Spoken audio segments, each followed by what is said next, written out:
Audiolivro O Pacto de Deus com Adão, por Arthur W. Pink. O Pacto Adâmico, parte 1. É de vital importância para uma compreensão correta de muito da palavra de Deus observar a relação que Adão manteve com sua descendência. Adão não era apenas o pai comum da humanidade, mas também era seu representante e cabeça federal. Toda a raça humana foi colocada em provação ou teste no Éden. Adão não agiu sozinho, mas atuou como representante de todos os que descenderiam dele. A menos que esse fato fundamental seja definitivamente aprendido, muito do que deveria ser relativamente claro para nós será envolto em mistério impenetrável.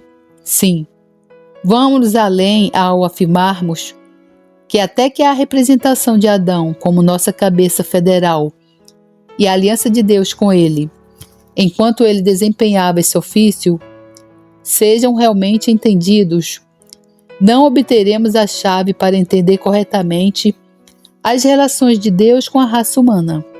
Seremos incapazes de discernir as relações do homem com a lei divina e não apreciaremos os princípios fundamentais sobre os quais da expiação consumada por Cristo. O termo cabeça federal desapareceu quase completamente da literatura religiosa atual, para perda nossa. É verdade que a expressão em si não ocorre verbalmente nas Escrituras, mas como acontece às palavras Trindade e Encarnação Divina, ela se torna necessária na linguagem teológica e na exposição doutrinária. O princípio ou fato que é incorporado no termo cabeça federal é o de representação. Há apenas dois cabeças federais, Adão e Cristo. Deus entrou em uma aliança com cada um deles. Cada um deles agia em nome de outras pessoas. Cada um representava legalmente um povo definido, de tal modo que todos aqueles que eram representados por eles eram considerados por Deus como estando neles.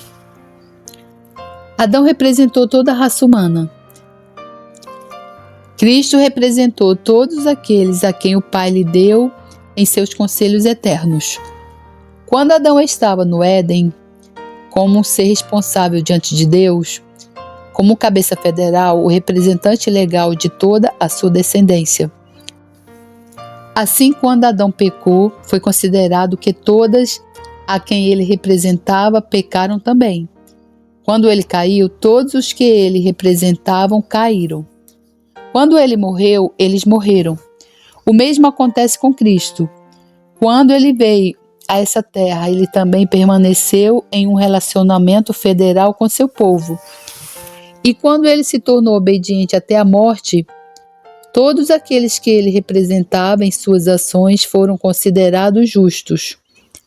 Quando ressuscitou dos mortos, todos os que ele representava ressuscitaram com ele. Quando Cristo ascendeu aos céus, foi considerado que eles subiram com ele. Porque assim como em Adão todos morreram, assim também em Cristo todos serão vivificados. 1 Coríntios 15, 22. O relacionamento de nossa raça com Adão ou com Cristo divide os homens em duas classes. Cada um desses homens recebe a natureza e o destino de sua respectiva cabeça. Todos os indivíduos que compõem essas duas classes são tão identificados com seus cabeças que foi dito com verdade que só houve dois homens no mundo e dois fatos na história. Esses dois homens são Adão e Cristo. Os dois fatos são a desobediência do primeiro, pela qual muitos foram feitos pecadores, e a obediência do segundo, pela qual muitos foram feitos justos. Pelo primeiro veio a ruína, pelo segundo veio a redenção. E nem a ruína nem a redenção podem ser compreendidas a partir das Escrituras, a não ser quando são vistas como cumpridas por esses representantes e quando entendermos as relações expressas por estar em Adão e em Cristo. Que seja afirmado de forma clara e enfática que até aqui temos tratado puramente do conteúdo da revelação divina.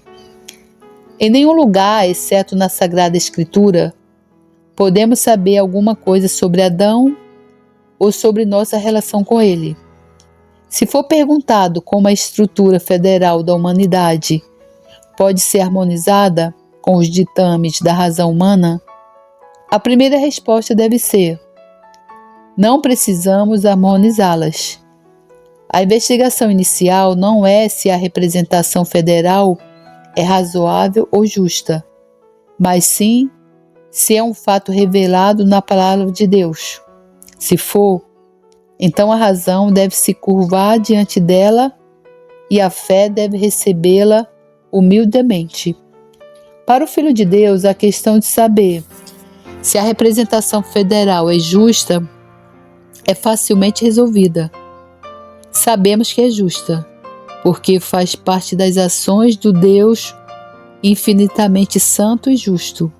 Ora, o fato de que Adão era o cabeça federal da raça humana, que ele atuou e transacionou em uma capacidade representativa e que as consequências judiciais de suas ações foram imputadas a todos aqueles a quem ele representava, é claramente revelado na palavra de Deus.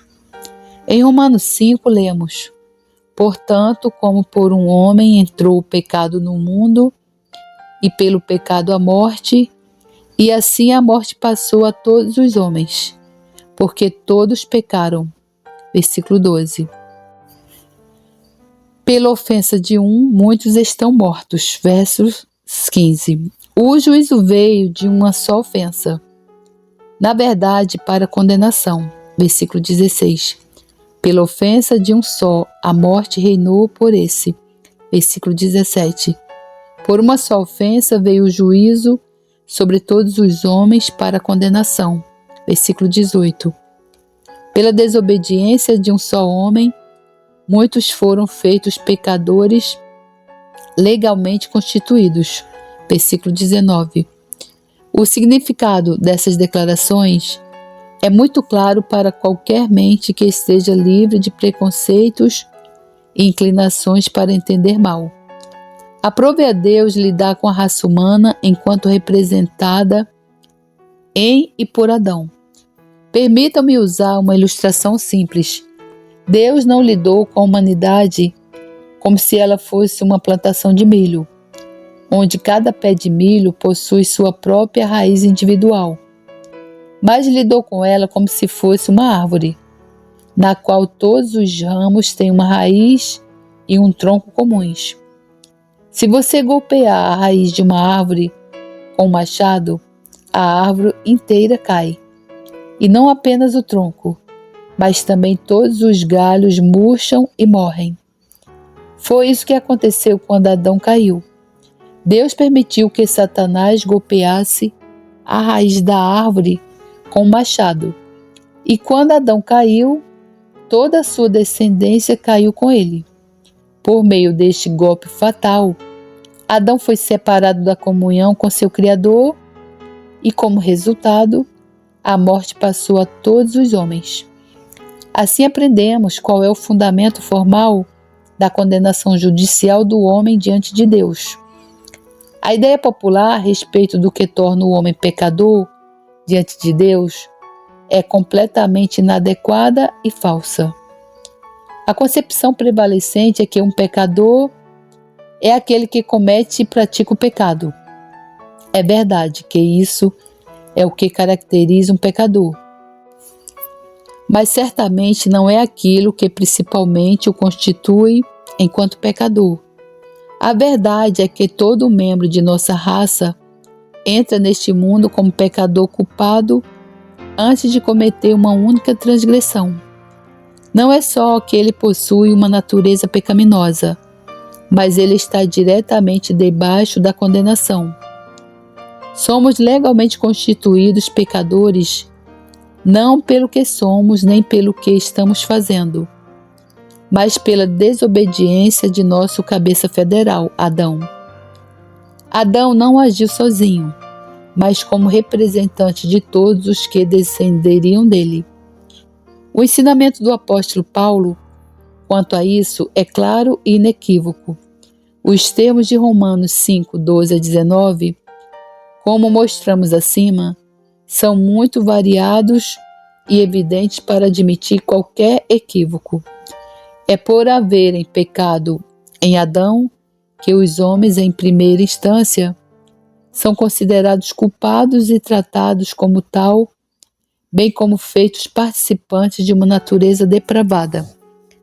A linguagem de 1 Coríntios 15, 22 também não pode ser compreendida, exceto com base na suposição de que tanto Adão como Cristo foram constituídos representantes e que, ao agir como tal, um deles trouxe culpa e ruína para a raça humana, enquanto o outro, por sua obediência até a morte, obteve a justificação e salvação de todos que crescem nele. A verdadeira condição da raça humana, ao longo de sua história, confirma a mesma coisa. A doutrina do apóstolo nos dá a única explicação adequada da prevalência universal do pecado. Agora a raça humana está sofrendo pelo pecado de Adão, ou então não estaria sofrendo de modo algum. Essa terra é o cenário de uma tragédia sombria e terrível. Nela vemos miséria, desgraça, dor, pobreza, decadência e morte por todos os lados. Não há como fugir disso. É um fato indiscutível que o homem nasce para a tribulação, como as faíscas se levantam para voar. Mas qual é a explicação disso? Todo efeito deve ter uma causa anterior. Se não estamos sendo punidos pelo pecado de Adão, então nascemos nesse mundo como filhos da ira, alienados de Deus, corruptos e depravados e trilhando a estrada larga que leva à destruição sem motivo algum. Quem alegaria que essa explicação é melhor e mais satisfatória do que a explicação bíblica de nossa ruína? Mas alguém dirá: foi injusto fazer de Adão o nosso cabeça federal. Como assim? O princípio da representação não é fundamental na sociedade humana? O pai é o representante legal de seus filhos. Durante a menoridade deles, o pai age como representante de toda a família. Uma casa de negócios é responsável pelas transações de seus agentes. Os chefes de um estado são investidos de tal autoridade que os tratados que eles fazem são vinculativos para toda a nação. Esse princípio é tão básico que não pode ser posto de lado. Todas as eleições populares ilustram o fato de que um determinado eleitorado age por meio de um representante, e o que ele faz é de responsabilidade daqueles que o elegem. As relações humanas e a vida em sociedade não poderiam subsistir sem esse princípio da representação. Por que então ficar chocado ao ser informado de que o princípio da representação foi inaugurado no Éden? Considere a alternativa a isso. A raça deveria ter sido representada por um homem adulto, dotado de um intelecto formado, ou por bebês, cada um dos quais passando por sua provação no crepúsculo da autoconsciência, cada um decidindo seu destino antes que seus olhos estivessem completamente abertos para o que tudo isso significava. Quanto melhor isso teria sido, quanto mais justo isso teria sido. Mas isso não poderia ter acontecido de outra maneira? Não havia outra maneira. Teria que ser ou o bebê ou o homem perfeito, bem preparado e inteligente. O homem que via e compreendia tudo. Esse homem era Adão. Sim, Adão recém-saído das mãos de seu Criador, sem uma ascendência pecaminosa atrás dele, sem uma natureza depravada em seu interior. Um homem feito à imagem e semelhança de Deus e a quem o próprio Deus declara ser muito bom, enquanto permaneceu em sua comunhão celeste. Quem poderia ter sido um representante mais adequado para nós? Esse tem sido o princípio e o método pelos quais Deus tem operado. A descendência de Canaã foi amaldiçoada pela única transgressão de seu pai. Gênesis 9. Os egípcios morreram no Mar Vermelho como resultado da maldade do faraó. Quando Israel se tornou a testemunha de Deus na terra, aconteceu o mesmo. Os pecados dos pais deveriam ser visitados nos filhos. Devido ao único pecado de Acã, toda a sua família foi apedrejada até a morte. O sumo sacerdote agia em nome de toda a nação. Mais tarde, o rei foi responsabilizado pela conduta de seus súditos. É um princípio básico tanto do governo humano quanto do divino, o fato de haver um que age em nome de outros, um que se torna o responsável por muitos. Não podemos fugir dessa realidade. Para onde quer que olhemos, nos deparamos com isso. Finalmente, deixe-me pontuar que a salvação do pecador é planejada para depender desse mesmo princípio. Cuidado, meu leitor, para que você não seja achado combatendo contra a justiça dessa lei da representação. Esse princípio nos arruinou, e é somente ele que pode nos resgatar. A desobediência do primeiro Adão foi a base judicial de nossa condenação. A obediência do último Adão é a única base legal sobre a qual Deus pode justificar o pecador. A substituição de Cristo de seu povo, quando então os pecados deste último foram imputados a ele e a justiça de Jesus a eles, é a verdade fundamental do Evangelho. Mas o princípio de alguém ser salvo pelo que outra pessoa fez só é possível com base no fato de que estamos perdidos devido ao que outra pessoa fez. Os dois permanecem de pé ou caem juntos. Se não houvesse um pacto das obras, não poderia haver um pacto da graça. Se não houvesse morte em Adão, não poderia haver vida em Cristo. Pela desobediência de um homem, muitos foram feitos pecadores. Romanos 5,19.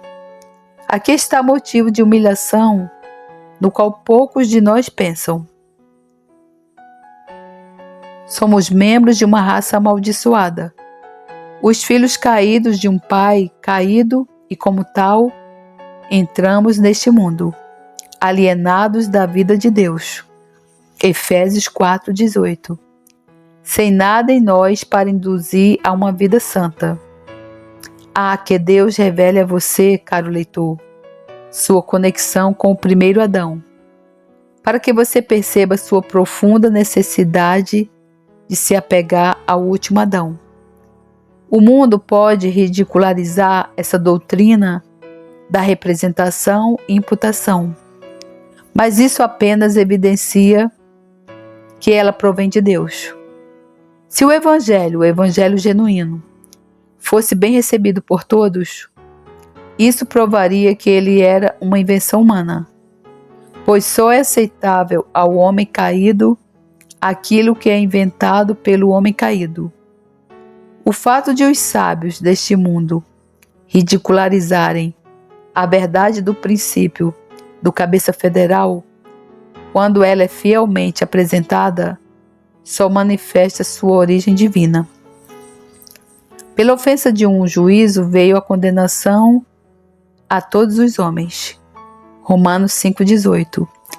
No dia em que Adão caiu, o desprazer de Deus veio sobre todos os seus filhos.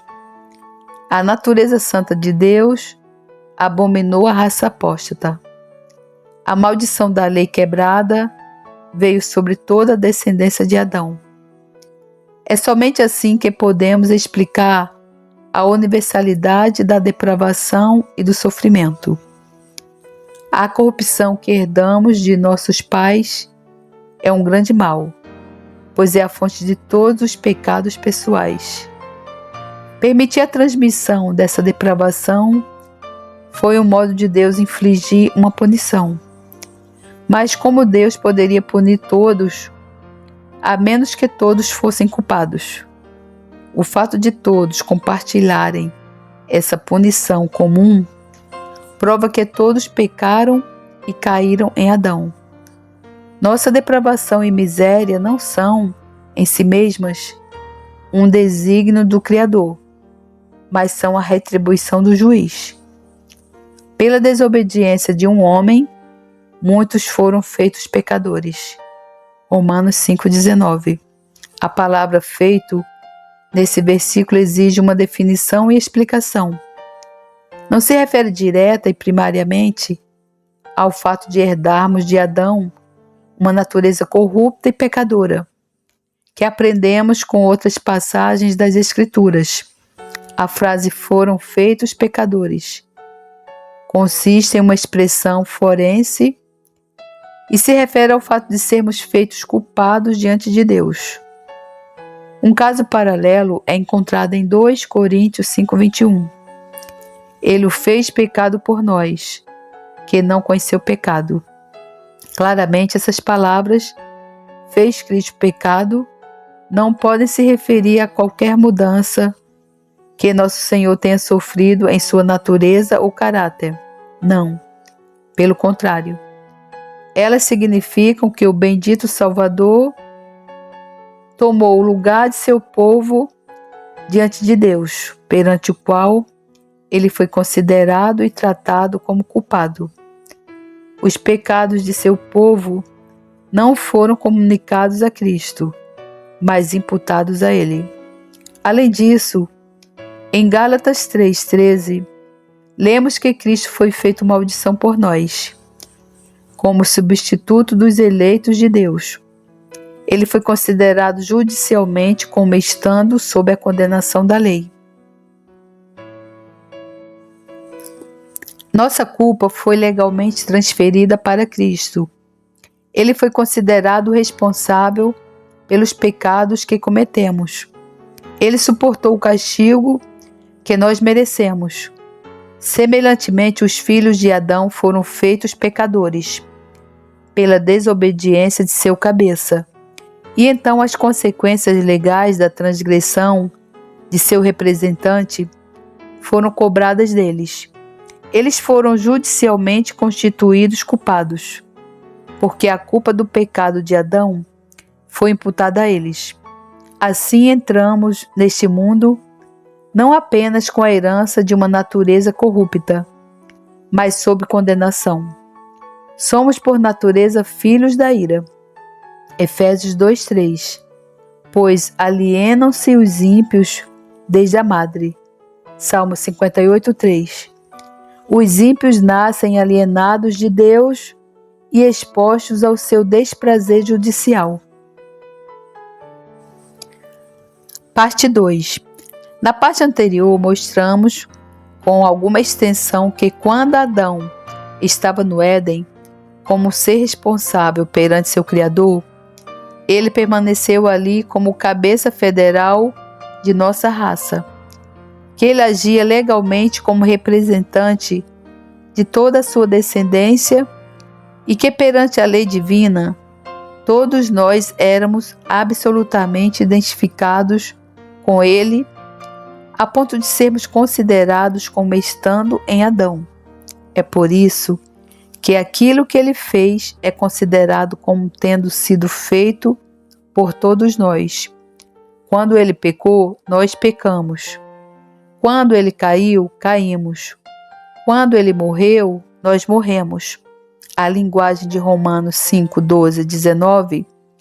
e 1 Coríntios 15, 22, é tão clara e positiva nesse ponto que não deixa espaço para qualquer incerteza legítima. Tendo visto então o ofício representativo ou posição que Adão ocupou, nós voltamos para considerar o pacto que Deus fez com ele naquele tempo. Mas antes de fazer isso, vamos observar como Adão estava admiravelmente equipado para preencher seu ofício eminente e transacionar como representante de toda a sua raça. É extremamente difícil, se não totalmente impossível, em nosso estado atual, formarmos qualquer concepção adequada dos excelentes e gloriosos dons com que o homem foi dotado em seu primeiro estado. Negativamente, ele estava completamente livre do pecado e da miséria. Adão não tinha ascendência maligna atrás dele, nem qualquer corrupção em seu interior ou qualquer mal em seu corpo que o afligisse. Positivamente, ele foi feito à imagem e semelhança de Deus, habitado pelo Espírito Santo e dotado de uma tal sabedoria e santidade que os cristãos em si mesmos ainda desconhecem. Ele era abençoado com a comunhão direta com Deus. Foi colocado no mais belo dos lugares, recebeu domínio sobre todas as criaturas aqui abaixo e foi bondosamente provido de auxiliadora idônea. Adão foi colocado em uma herança feliz. Ele foi criado reto, Eclesiastes 7:29, e dotado de plena capacidade de servir, se deleitar e glorificar seu Criador. Embora tenha sido declarado pelo próprio Deus como muito bom, Gênesis 1:31, no dia de sua criação, Adão era todavia uma criatura e, como tal, estava sujeito à autoridade daquele que o havia dado existência. Deus governa todos os seres racionais pela lei, com uma regra de sua obediência a ele. Não há exceção para esse princípio, e a própria natureza das coisas confirma isso, pois Deus deve impor seus direitos como Senhor sobre todos. Tanto anjos, Salmo 103:20, como o homem não caído, homens caídos e homens redimidos estão todos sujeitos ao governo moral de Deus. Mesmo o Filho amado, quando encarnou, esteve debaixo da lei. Gálatas 4:4.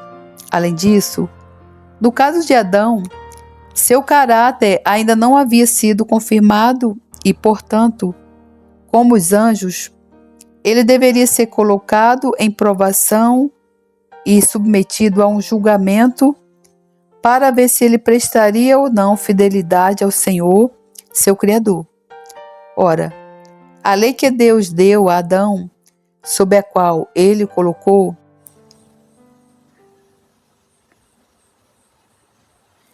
era tríplice, natural, moral e positiva.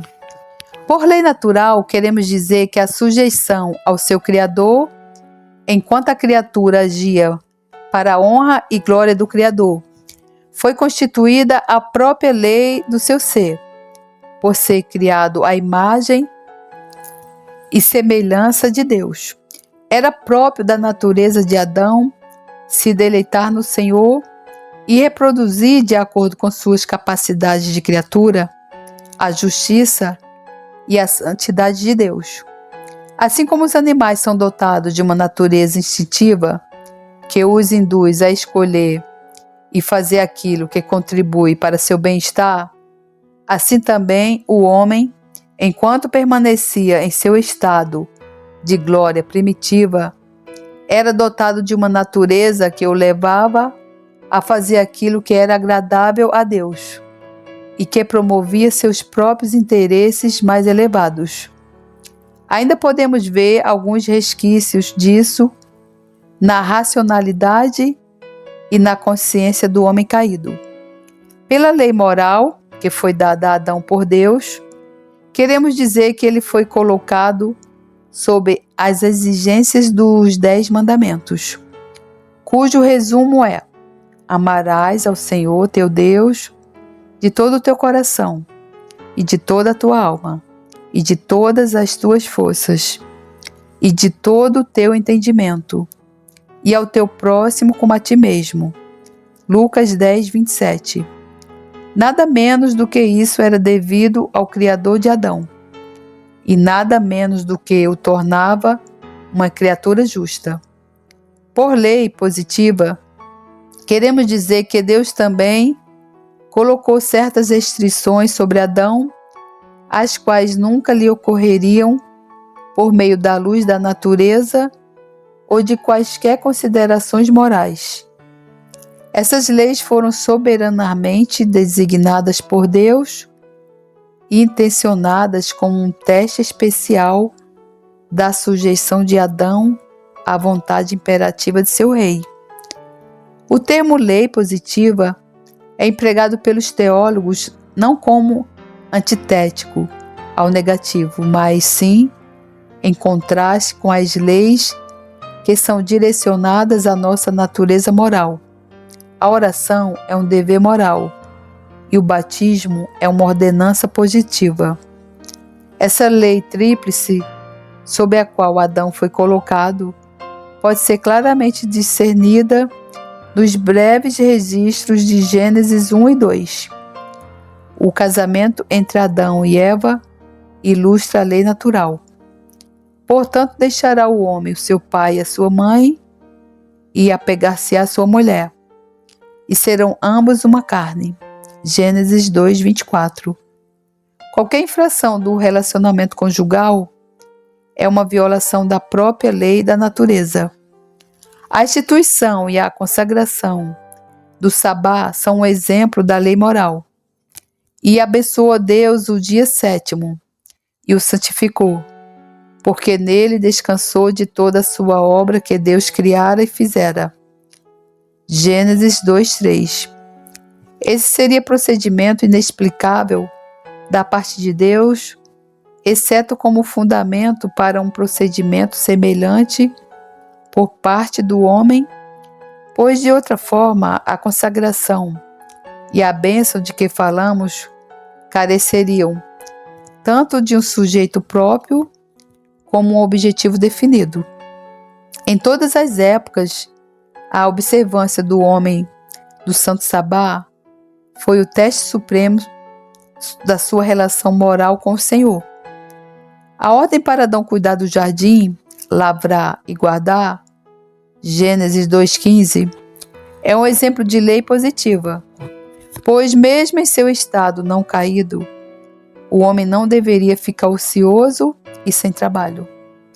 A partir do que foi exposto, é evidente que foi externamente revelado a Adão e ele reconheceu aqueles 3 grandes ramos do dever que pertence ao homem em todas as condições possíveis de sua existência mortal e que, unidos, compreendem toda a obrigação do homem nesta vida, ou seja, o seu dever em relação a Deus, em relação ao seu próximo e em relação a si mesmo.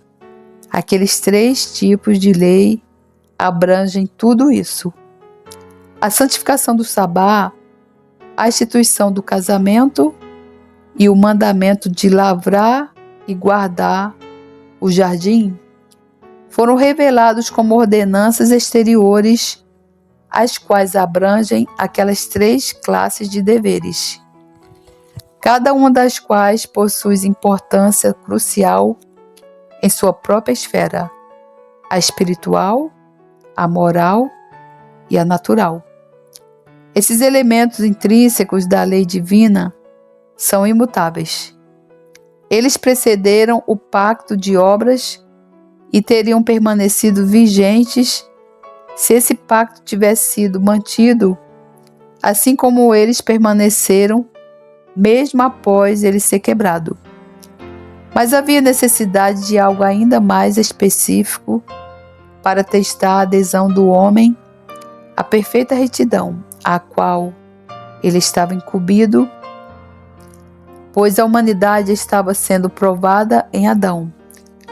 Toda a raça não apenas havia sido potencialmente criada nele, mas estava sendo federalmente representada por ele. A questão, portanto, quanto à sua própria capacidade de decisão, deve ser feita para ativar a conformidade com uma ordenança que é razoável em sua natureza e específica em suas exigências. Uma ordenança que até mesmo a pessoa mais simples deveria entender e respeitar. Não poderia haver qualquer incerteza quanto a se ela fosse quebrada ou não. No mais elevado grau, esse foi o caso com relação à árvore do conhecimento do bem e do mal. Deus proibiu comer dela sob pena de morte, uma ordem positiva em seu caráter, e em certo sentido arbitrária, mas perfeitamente natural. Adão foi submetido a um teste simples e específico sobre se a vontade de Deus era sagrada aos seus olhos. Nada menos que perfeita conformidade de coração e obediência ininterrupta em um ato a toda a vontade revelada de Deus poderia ser exigida do homem. A ordem de não comer do fruto de uma determinada árvore era o teste decisivo de sua obediência geral. O estatuto proibitivo era um preceito positivo. Não era pecaminoso per si comer da árvore do conhecimento do bem e do mal, mas somente porque Deus a havia proibido. Portanto, esse foi um teste muito mais adequado de fé e obediência do que um estatuto moral teria sido, pois a submissão não foi requerida por nenhuma outra razão além da soberana vontade de Deus. Ao mesmo tempo, observe claramente que a desobediência a esse preceito positivo certamente envolvia uma quebra da lei moral, pois consistia em falhar em amar a Deus de todo o coração, desprezar a autoridade divina e em cobiçar aquilo que Deus havia proibido. Com base na constituição tríplice sob a qual Deus colocou Adão, debaixo da lei natural, moral e positiva, com base em sua responsabilidade tríplice, cumprir seus deveres com relação a Deus, ao seu próximo e a si mesmo, e com base na capacitação tríplice com a qual ele havia sido dotado, criado à imagem de Deus, declarado muito bom e habitado pelo Espírito Santo, e portanto totalmente mobiliado para cumprir sua responsabilidade, Deus entrou em um pacto solene com ele. Por ser revestido de dignidade, inteligência e excelência moral, Adão era envolvido por beleza e amabilidade extraordinárias. O habitante do Éden era mais como um ser do céu do que da terra, uma corporificação da sabedoria, da pureza e da retidão. O próprio Deus se dignou a visitá-lo e animá-lo com sua presença e bênção. Seu corpo era perfeitamente saudável. Sua alma era completamente santa. Suas circunstâncias totalmente felizes.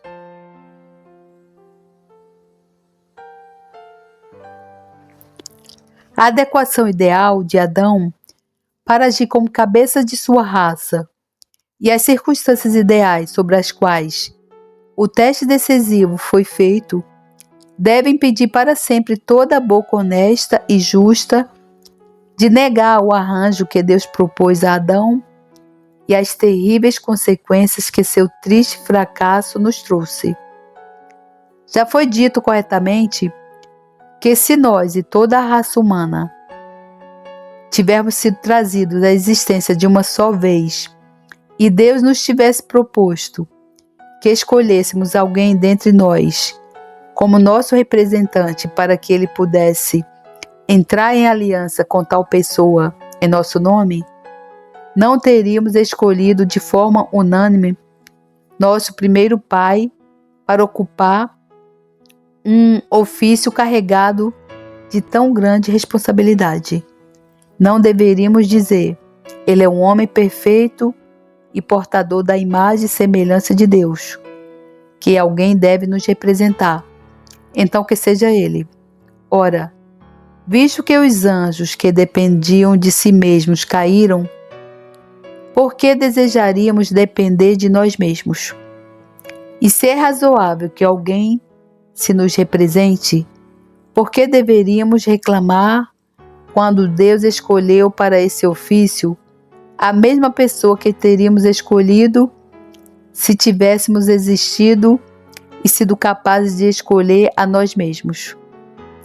Mas da árvore do conhecimento do bem e do mal não comerás dela, porque no dia em que dela comeres, certamente morrerás. Gênesis 2,17.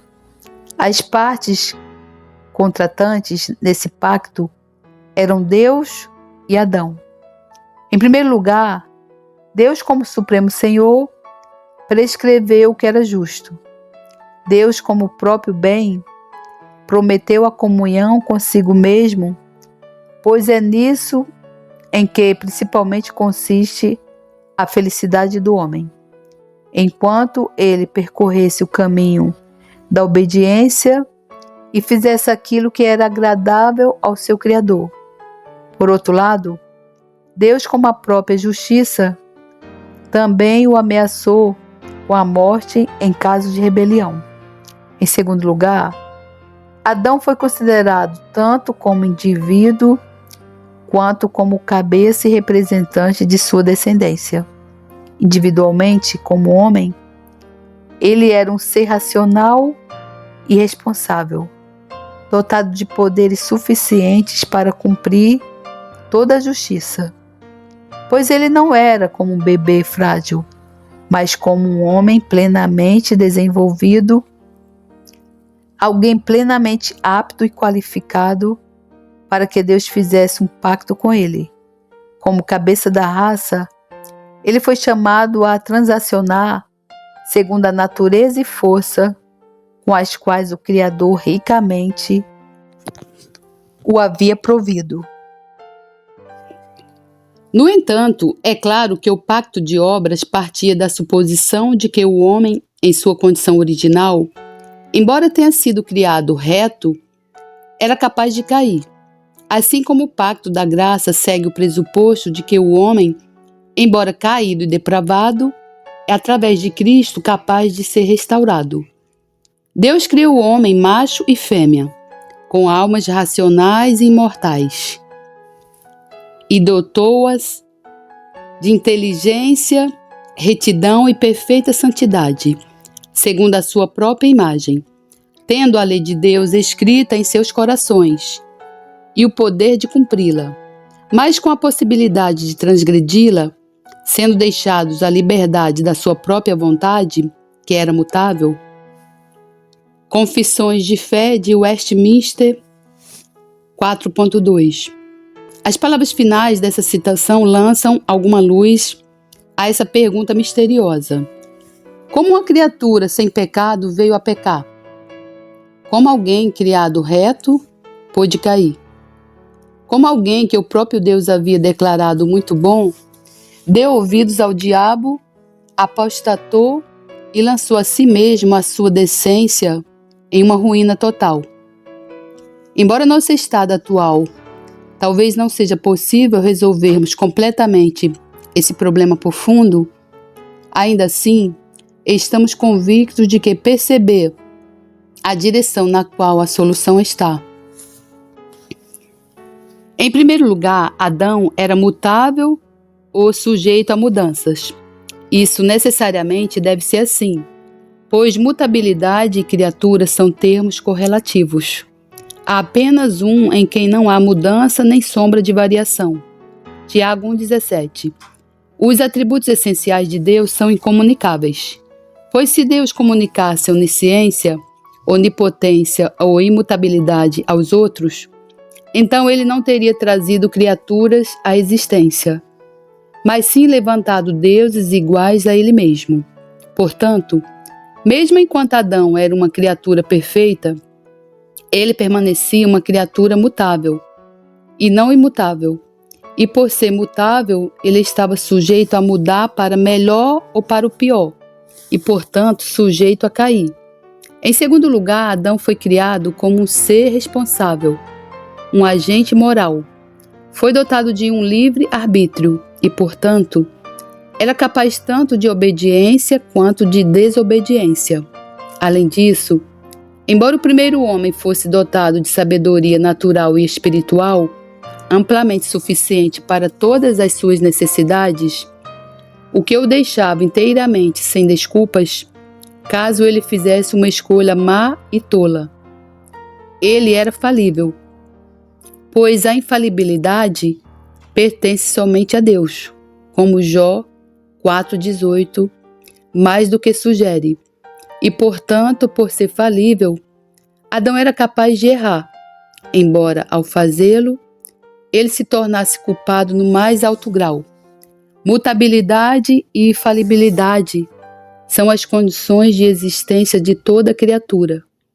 E, embora não sejam defeitos, contudo, são perigos potenciais, que só podem ser impedidos de operar a ruína, se a criatura estiver constantemente olhando para o Criador para receber graça salvífica dele. Em terceiro lugar, como ser responsável como um agente moral e como alguém que era dotado de livre arbítrio, Adão tinha necessariamente que ser colocado em provação, submetido a um teste real de sua fidelidade a Deus, antes que ele fosse confirmado ou que lhe fosse dado uma posição permanente em suas perfeições de criatura. Como Adão era uma criatura mutável e falível, ele dependia inteiramente de seu Criador e, portanto, devia ser julgado para mostrar se ele afirmaria ou não sua independência, o que consistiria em uma revolta aberta contra seu Criador e um repúdio à sua condição de criatura. Toda criatura deve necessariamente estar sob o governo moral de Deus. E para agentes livres, isso necessariamente implica e envolve apenas duas alternativas possíveis: sujeição ou insubordinação. O domínio absoluto de Deus sobre a criatura e a completa dependência e sujeição da criatura para com Deus permanece válido em todos os lugares do universo e em todas as épocas. O veneno inerentemente comum em todo erro e mal é a rejeição do domínio de Deus, da dependência do homem de seu Criador, ou a afirmação de sua própria independência humana. Por ser mutável, falível e dependente, até mesmo a mais nobre e mais elevada criatura de todas está sujeita a cair de seu estado de justiça, e só pode ser preservada nele pelo poder soberano de seu Criador. Sendo dotado de livre-arbítrio, o homem era capaz tanto de obediência como de desobediência. Se tivesse agradado a Deus, ele poderia ter sustentado Adão e feito isso sem destruir sua responsabilidade ou infringir sua liberdade. Porém, a menos que Adão tivesse sido deixado à sua própria sabedoria e força de criatura, não teria havido um teste em suas responsabilidades e poderes. Em vez disso, Deus ofereceu ao homem a oportunidade de ser confirmado como uma criatura santa e feliz, assegurada na condição de sua escolha pessoal, de modo que, se sua provação fosse concluída com sucesso, ele receberia uma posição estável diante de Deus. Mas Deus permitiu que Adão desobedecesse, e com isso, abrisse caminho para a obediência mais gloriosa de Cristo. tolerou que o pacto de obras fosse quebrado para que o pacto da graça, que é muito melhor, pudesse ser administrado. Parte 3. Antes de entrar em detalhes sobre a natureza e os termos do pacto que Deus fez com Adão, é bom responder uma objeção que alguns provavelmente farão contra todo o assunto, a saber, pelo fato que a palavra pacto não pode ser encontrada no relato histórico de Gênesis, então, falar do pacto adâmico nada mais é do que uma invenção teológica. Há uma certa classe de pessoas que se apresentam como ultra-ortodoxas, as quais imaginam ter uma reverência e respeito pelas escrituras sagradas como o tribunal final de apelação superiores aos de seus companheiros. Eles dizem: mostre-me uma passagem que expressamente declara que Deus fez um pacto com Adão e isso resolverá o assunto. Mas até que você possa citar um versículo que contém exatamente o termo pacto adâmico, eu não acreditarei em tal coisa. A razão pela qual nos referimos a essa queixa irrisória é porque ela ilustra uma abordagem muito superficial da palavra de Deus, que está se tornando cada vez mais predominante em certos círculos e que está em grande necessidade de ser corrigida.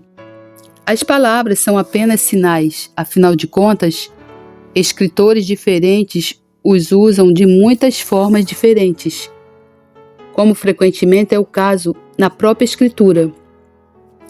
E quando ficamos indevidamente ocupados com a aparência externa, isso frequentemente resulta em uma falha em obter a substância interna.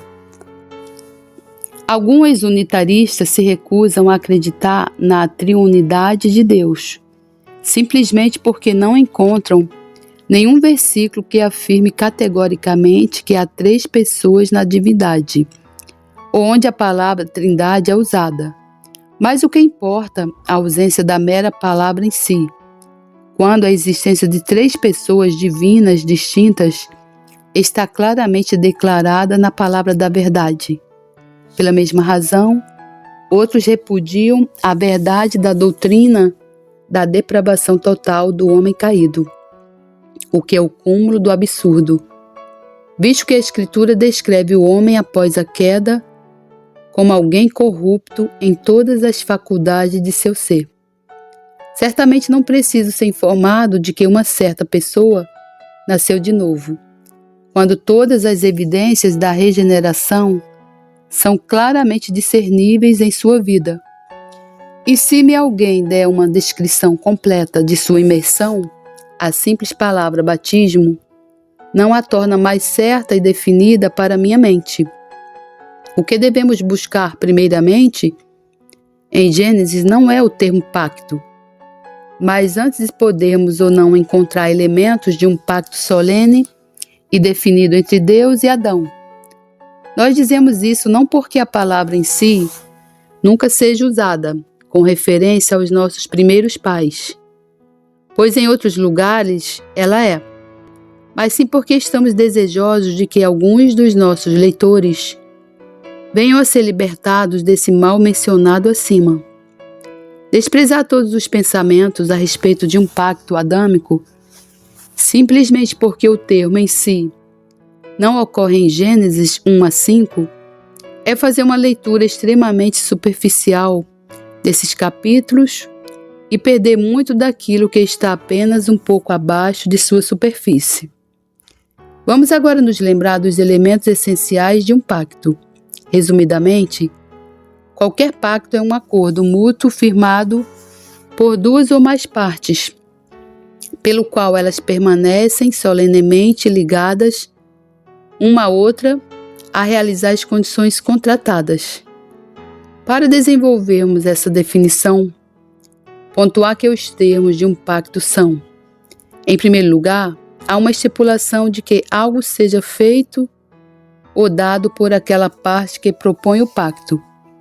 Em segundo lugar, uma restituição feita pela outra parte de alguma coisa a ser feita ou dada em consideração. Em terceiro lugar, essas estipulações devem ser legítimas e corretas. pois nunca pode ser certo fazer o que é errado. Em quarto lugar, uma penalidade é incluída nos termos do acordo. Alguma consequência má para a parte que pode violar o seu compromisso. Essa penalidade é adicionada como uma garantia. Um pacto, então, é uma certa disposição de coisas, um acordo relativo a elas, um acordo mútuo sobre elas. Porém, novamente, gostaríamos de lembrar ao leitor que as palavras são apenas coisas arbitrárias e nunca estamos seguros em confiar em um único termo, como se fosse apenas por meio dele que pudéssemos aprender o conhecimento correto da coisa. Não. Nossa investigação é sobre a coisa em si. Quais são as coisas de fato a que esses termos são aplicados? Houve alguma transação moral entre Deus e Adão em que os 4 princípios acima mencionados estiveram envolvidos? Alguma proposição foi feita por Deus ao homem a respeito de algo a ser feito por este último? Deus estipulou dar alguma coisa ao homem? Houve algum acordo entre ambos? Houve a sanção de alguma punição? Todo observador atento do conteúdo de Gênesis 1 a 3 deve responder afirmativamente a essas perguntas. Mas da árvore do conhecimento do bem e do mal, dela não comerás, porque no dia em que dela comeres, certamente morrerás. Gênesis 2:17. Aqui estão todos os elementos constituintes de um pacto. Em primeiro lugar, existem as partes contratantes, o Senhor Deus e o homem. Em segundo lugar, há uma condição imposta, a qual o homem, à medida que estava obrigado a seu dever, deveria se engajar para cumprir. Em terceiro lugar, há uma penalidade prescrita, que seria executada em caso de falha. Quarto, por implicação clara e necessária, há a promessa de uma recompensa, a qual Adão teria direito por cumprir a condição. Finalmente, a árvore da vida era o selo divino ou ratificação do pacto, assim como o arco-íris era o selo do pacto que Deus fez com Noé. Mais adiante, nos esforçaremos para fornecer uma prova clara de cada uma dessas declarações. Nós temos aqui no começo do mundo, distintamente colocado diante de nós, como as partes do pacto, o Criador e a criatura, o governador e o governado. No próprio pacto, por mais breve que seja, temos concentrado todos os princípios primários, anteriores e eternos de verdade, justiça e justiça, que entram necessariamente na natureza do grande Deus e que sempre devem permear seu governo, sob qualquer que seja a dispensação.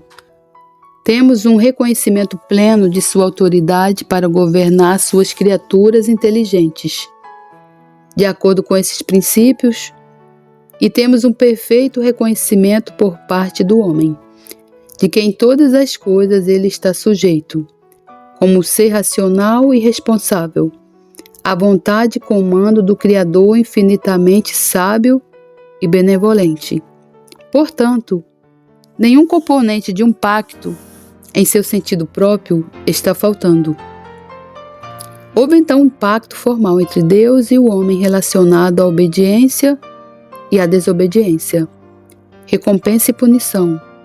E onde há uma lei vinculante relativa a tais assuntos e um acordo sobre eles por ambas as partes envolvidas, então há um pacto. Compare Gênesis 21:27 com o que precede Gênesis 31:44 e o que se segue. Nesse pacto, Adão não agiu como uma pessoa particular apenas para si, mas como cabeça federal e representante de toda a sua descendência. E nessa qualidade de cabeça federal, ele agiu sozinho. Eva não era cabeça federal junto com ele, mas estava incluída nele, visto que mais tarde ela foi formada a partir dele. Nisso, Adão foi um tipo de Cristo, com quem Deus fez o pacto eterno, e que no tempo determinado agiu como cabeça e representante de seu povo. como está escrito: sobre aqueles que não tinham pecado, à semelhança da transgressão de Adão, o qual é a figura daquele que havia de vir. Romanos 5,14. A prova mais conclusiva de que Adão entrou em um pacto com Deus, em nome de sua descendência, é encontrado nos males penais que ocorreram sobre a raça em consequência da desobediência de seu cabeça. A partir da terrível maldição que passou sobre toda a sua descendência, somos obrigados a inferir a relação legal que existia entre Adão e eles, pois o juiz de toda a terra, sendo justo, não aplicaria uma punição onde não houvesse crime. Portanto, como por um homem entrou o pecado no mundo, e pelo pecado a morte, assim também a morte passou a todos os homens, por isso, ou em quem, que todos pecaram. Romanos 5,12. A partir desse fato, devemos inferir a causa que o precedeu. É impossível que, sob o governo de um Deus justo, seres santos e incontaminados pelo pecado venham a sofrer. Seria o cúmulo da injustiça que o pecado de Adão fosse a causa de a morte ter passado a todos os homens, a menos que todos os homens estivessem moral e legalmente ligados a ele. Diante de tudo o que foi dito a Adão nos 3 primeiros capítulos de Gênesis, fica claro que Adão permaneceu como cabeça federal de sua raça e fez transações em nome deles, e que toda a sua descendência foi contemplada por Deus como estando moral e legalmente, bem como seminalmente. A linguagem usada ali indica claramente que toda a raça humana estava em consideração, e não apenas Adão como um único indivíduo, mas aquelas palavras foram faladas aos descendentes de Adão a respeito deles. Ali, a primeira vez que o homem é mencionado, evidentemente, faz referência a toda a humanidade, e não somente a Adão. E disse Deus: façamos o homem à nossa imagem, conforme a nossa semelhança, e domine sobre os peixes do mar, e sobre as aves dos céus, e sobre o gado, e sobre toda a terra, e sobre todo o réptil que se move sobre não apenas o jardim do Éden, mas a terra. Gênesis 1:26. Todos os homens levam o nome de seu representante, como a igreja é designada segundo seu cabeça. 1 Coríntios 12:12. Pois a expressão hebraica traduzida por todo homem no Salmo 39:6, 11, é todo Adão. Uma evidência clara de que eles são um aos olhos da lei. Semelhantemente, o que Deus disse a Adão, depois que ele pecou, foi dito para e de toda a raça humana, e o mal ao qual ele estava condenado neste mundo, como consequência de sua transgressão, igualmente recai sobre sua descendência. Maldita é a terra por causa de ti. Com dor comerás dela todos os dias da tua vida. No suor do teu rosto comerás o teu pão, até que te tornes a terra, porque dela foste tomado, porquanto és pó, e em pó te tornarás. Gênesis 3, 17 e 19. Assim como a frase, em pó te tornarás, não diz respeito somente a Adão, mas todos os seus descendentes. Assim também que a linguagem usada na ameaça original dizia respeito a toda a humanidade. No dia em que dela comeres, certamente morrerás. É reduzida a uma certeza pelas declarações inequívocas de Romanos 5,12 e 1 Coríntios 15:22. A maldição veio sobre todos, logo, o pecado deve ter sido cometido por todos. Os termos do pacto estão relacionados ou são claramente inferidos a partir da linguagem de Gênesis 2,17. Aquele pacto exigia como condição uma obediência perfeita. Porém, deve ser observado que isso não era difícil, pois apenas um teste foi instituído, pelo qual essa obediência deveria ser formalmente manifesta, a saber, a abstinência da árvore do conhecimento do bem e do mal. Deus havia concedido a Adão, em virtude de sua criação, uma retidão perfeita e universal. Eclesiastes 7:29. De modo que ele fosse plenamente capaz de responder a todas as exigências de seu Criador. Ele tinha pleno conhecimento da vontade de Deus em relação ao seu dever. Não havia qualquer inclinação para o mal, visto que ele foi criado à imagem e semelhança de Deus. Antes, suas afeições eram puras e santas, conforme Efésios 4:24. Quão simples e fácil era a observância dessa obrigação. Quão terríveis foram as consequências de sua violação. A tendência desse preceito divino deve ser considerada. Por meio disso, as seguintes coisas são ensinadas aos homens. 1. Que Deus é o Senhor de todas as coisas, e que é ilícito para o homem até mesmo desejar um fruto, caso não possua a permissão divina para isso. Em todas as coisas, portanto, do maior para menor, a boca do Senhor deve ser consultada, sobre o que ele deveria ter feito ou não por nós. 2.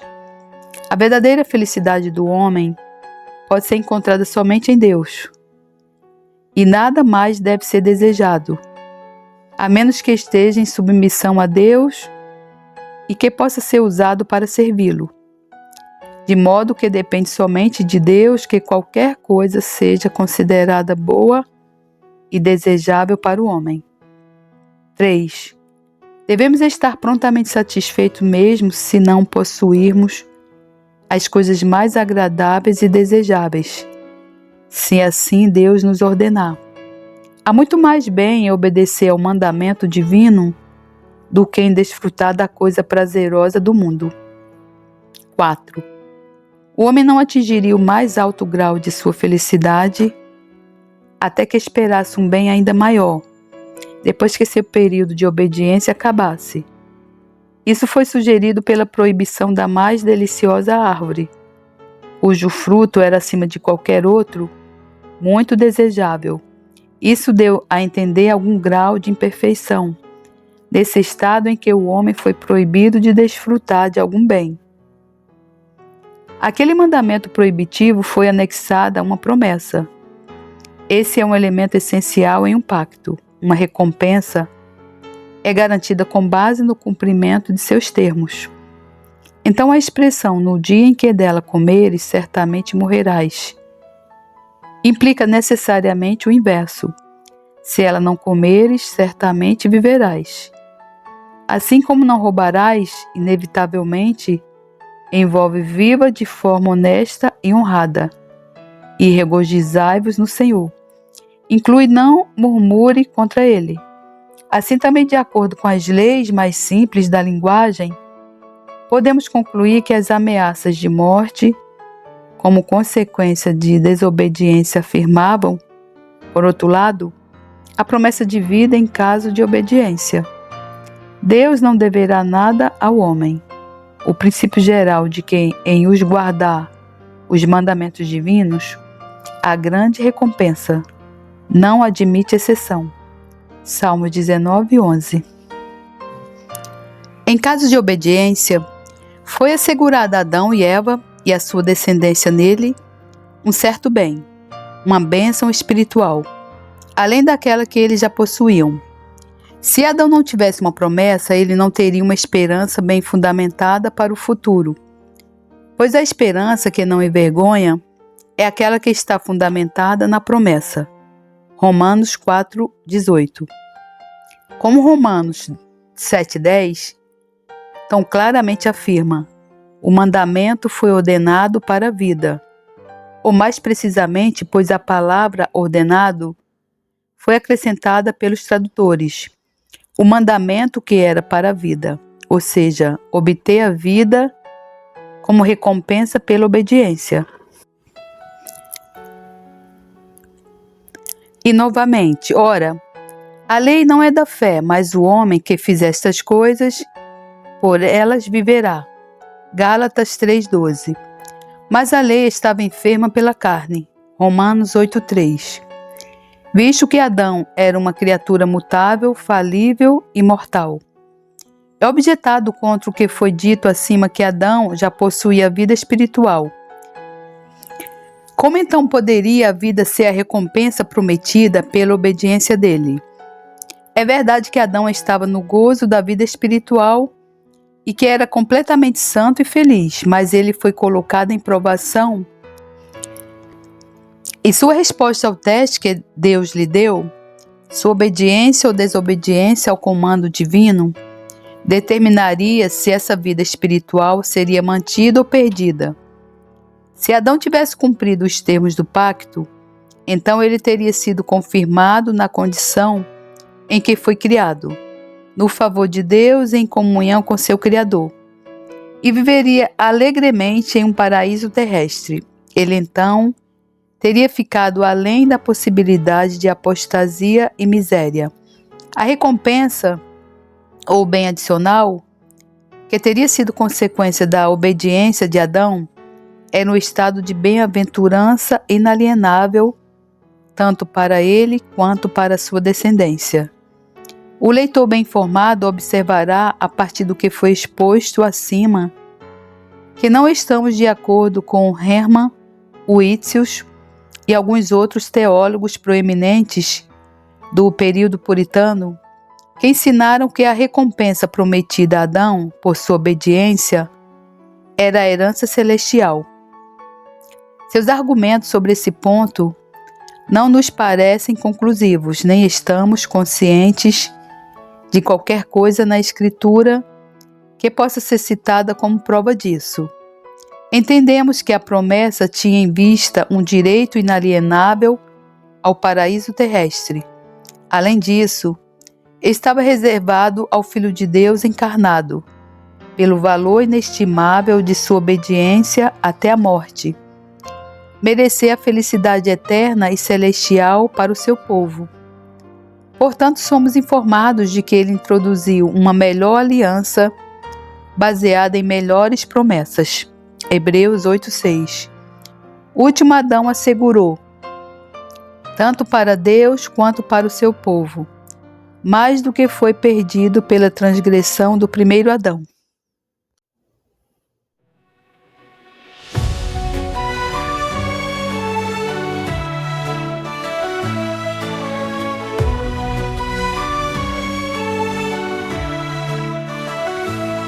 Batei palmas todos os povos, aclamai a Deus com voz de triunfo, porque o Senhor Altíssimo é tremendo e Rei grande sobre toda a terra.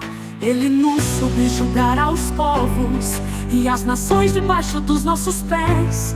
Escolherá para nós a nossa herança, a glória de Jacó, a quem amou Selá. Deus o meu conjunto, o Senhor subiu ao som de trombeta. Cantai louvores a Deus, cantai louvores. Cantai louvores ao nosso Rei, cantai louvores, pois Deus é o Rei de toda a terra. Cantai louvores com inteligência. Deus reina sobre os gentios, Deus se assenta sobre o trono da sua santidade. Os príncipes do povo se ajuntam, o povo do Deus de Abraão. Porque os escudos da terra são de Deus, Ele está muito elevado.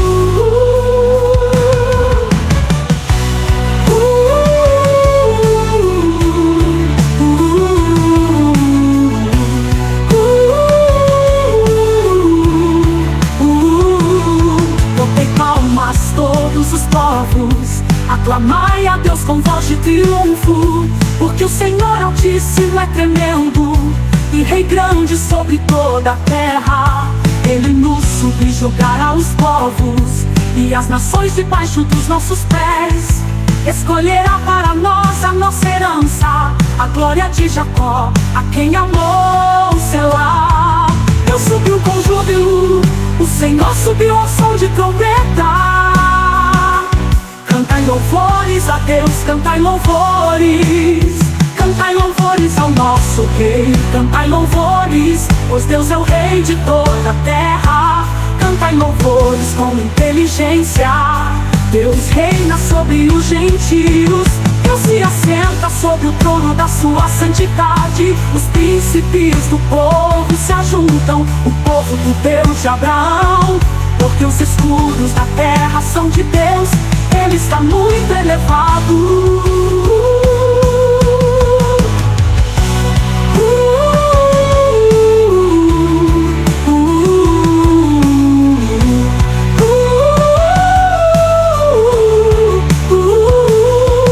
Deus é o rei de toda a terra, cantai louvores com inteligência. Deus reina sobre os gentios, Deus se assenta sobre o trono da sua santidade. Os príncipes do povo se ajuntam, o povo do Deus de Abraão, porque os escudos da terra são de Deus, Ele está muito elevado.